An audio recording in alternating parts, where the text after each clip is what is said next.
এনেকুৱা ধৰণৰ এটা টেকন'লজি মই ব্যৱহাৰ কৰিলোঁ হয়তো আপোনালোকে অসমত হয়তো নাপাব, ভাৰতবৰ্ষতো পাবলৈ যথেষ্ট কঠিন হ'ব, কাৰণ এইটো মোৰ নিজৰ ব্ৰেইন খটুৱাই লৈ পেলাই এটা টেকন'লজি ভগৱন্তৰ বিষয়ে অধ্যয়ন কৰোঁতে মই পালোঁ যে লেতেৰা চফা কৰি। নমস্কাৰ বন্ধুসকল, আপোনালোকে মৰাণৰ পৰা নাহৰকটীয়ালৈ যাওঁতে বা নাহৰকটীয়াৰ পৰা মৰাণলৈ যাওঁতে হয়তো ভালুকমাৰত থকা ময়ূৰী ছাৰ্ভিচিং চেণ্টাৰটো নিশ্চয় দেখিছে।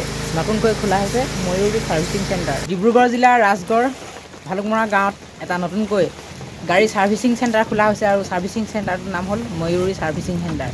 এয়া মোৰ ওচৰত আছে খুৰা, মানে ছাৰ্ভিচিং চেণ্টাৰটোৰ মালিক। এই গাড়ী ছাৰ্ভিচিং চেণ্টাৰটো মানে ইয়াত গাড়ী ধুবলৈ ব্যৱস্থা কৰা হৈছে হয় নাই?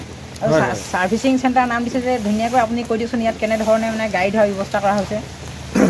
ইয়াত প্ৰথম কাৰণটো হ'ল মোৰ লক্ষ্য আৰু উদ্দেশ্যৰ বিষয়ে দুআষাৰ ক'ম বুলিয়ে আগবাঢ়ি লৈছোঁ যে ভগৱন্তই কৈছে সদায় লেতেৰা চফা কৰিলে পুণ্যতা বেছি অৰ্জন কৰিব পৰা হয়।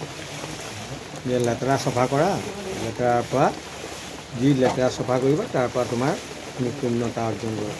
সেইকাৰণে এই যিটো ছাৰ্ভিচিং চেণ্টাৰ মই আৰম্ভ কৰিলোঁ, ইয়াত মই লেতেৰাক চফা কৰিয়ে কিবা এটা পোৱা মানসিকতাৰে আমাৰ ধন ঘটিবলৈ বহুত ৰাস্তা আছে নহয় জানো? আমি বিভিন্ন প্ৰকাৰে ধন ঘটিব পাৰোঁ, কিন্তু সৎ পথেৰে ধন ঘটাটো বহুত কষ্টকৰ। গতিকে লেতেৰাক চফা কৰি তাৰ কিবা মূল্য এটা পাম বুলিয়ে মই এই ছাৰ্ভিচিং চেণ্টাৰ ভাগি আৰম্ভ কৰিবলৈ ল'লোঁ। ইয়াত মই এনেকুৱা ধৰণৰ এটা টেকন'লজি মই ব্যৱহাৰ কৰিলোঁ হয়তো আপোনালোকে বাহিৰত অসমত হয়তো নাপাব, হয়তো ভাৰতবৰ্ষতো পাবলৈ যথেষ্ট কঠিন হ'ব, কাৰণ এইটো মোৰ নিজৰ ব্ৰেইন খটুৱাই লৈ পেলাই এটা টেকন'লজি ভাবি বহুত চিন্তা কৰি এই ছাৰ্ভিচিং চেণ্টাৰ ভাগি মই বনাইছোঁ। ইয়াত একেলগতে 4খন গাড়ী ষ্টেণ্ড কৰিব পাৰে, 4খন গাড়ী ষ্টেণ্ড কৰে আৰু 2খনকৈ ইয়াক 3টা মোৰ মেচিন আছে। ইয়াত 2খনকৈ গাড়ী একেলগে ধুব পৰা যায় আৰু 2খন বাই ষ্টেণ্ড ৰাখিব পৰা যায়।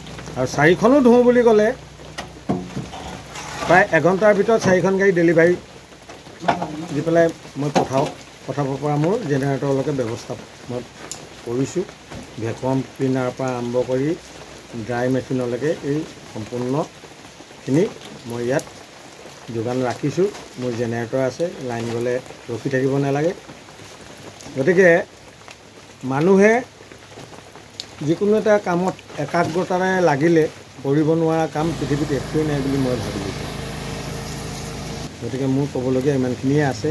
মই ভগৱন্তৰ বিষয়ে অধ্যয়ন কৰোঁতে মই পালোঁ যে লেতেৰা চফা কৰি যি অৰ্জন কৰা যায় সেই আনন্দদায়ক আৰু তাৰ মূল্য বহুত বেছি। গতিকে মোৰ ক'বলগীয়া ইমানখিনি আছিল আৰু ধন্যবাদ জনাইছোঁ আমাৰ ফেমাছ জাম ইউটিউব চেনেলৰ পৰা বহুত শুভকামনা জনালোঁ। আমাৰ ঘৰৰ ওচৰতে মানে ইমান ধুনীয়াকৈ এটা ছাৰ্ভিচিং চেণ্টাৰ, সঁচাকৈ যিমান জেগাত ঘূৰিছোঁ মানে আছে যদিও বৰ্তমানলৈকে মানে চকুত পৰা নাই ইমান ডাঙৰ এটা ছাৰ্ভিচিং চেণ্টাৰ। সৰু কমটি হেৰিয়ত ফাইনেন্সিয়েল প্ৰব্লেমৰ কাৰণে বহুতে সৰু কৰি লৈছে। তাত অটো উঠাব পৰা কোনো ব্যৱস্থা নাই। মোৰ ইয়াত কিন্তু অটো ব্যৱস্থা আছে। যে 3চকীয়া ৰেম্প অসমৰ কোনো জেগাত আছে বুলি মই ভবা নাই, কিন্তু মই ইয়াত সেইটো এটা চফত এটা ডিষ্টেঞ্চ ৰাখিছোঁ তাত যাতে অটোও উঠাব পাৰে। আৰু যদি আপোনাক কোনোবা চিনাকি ওচৰত যদি কোনোবা আহোঁ বুলি কয় ফোন মাৰিব পাৰে, হয়তো যোগাযোগ নাম্বাৰটো দি দিব নি? ভাল হ'ব তেতিয়া। মোৰ যোগাযোগ নম্বৰ, মোৰ নাম মনোজ শইকীয়া, 9678537697 মোৰ কণ্টেক্ট নম্বৰ। এই কণ্টেক্ট নম্বৰত ফোন কৰিলেই মোক পাব। হয়, ৰাতিও আহিব পাৰিব আপোনালোকে, নিশ্চয় যোগাযোগ কৰিব। এই ছাৰ্ভিচিং চেণ্টাৰটো নতুনকৈ খোলা হৈছে যে কিছুমান কাম বাকী আছে, মানে ছাৰ্ভিচিং চেণ্টাৰটো হৈ গ'ল কিন্তু বহিবলৈ মেলিবলৈ তাৰপিছত দোকান বনাই থকা হৈছে। ইয়াত বাগান উঘালি পিনে কাম কৰা হৈছে। এইফালে চাওক টকবতেৰে খুব ধুনীয়াকৈ এটা জাপিৰে বনাইছে, বহিব পাৰিব আপোনালোকে আহিলে।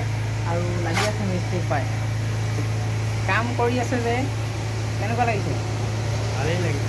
ভালটো লাগিবই। আপোনালোকৰ ঘৰ ক'ত হৈছে? নগাঁও মিস্ত্ৰীবোৰে এনেও ধুনীয়াকৈ কাম কৰে বাৰু।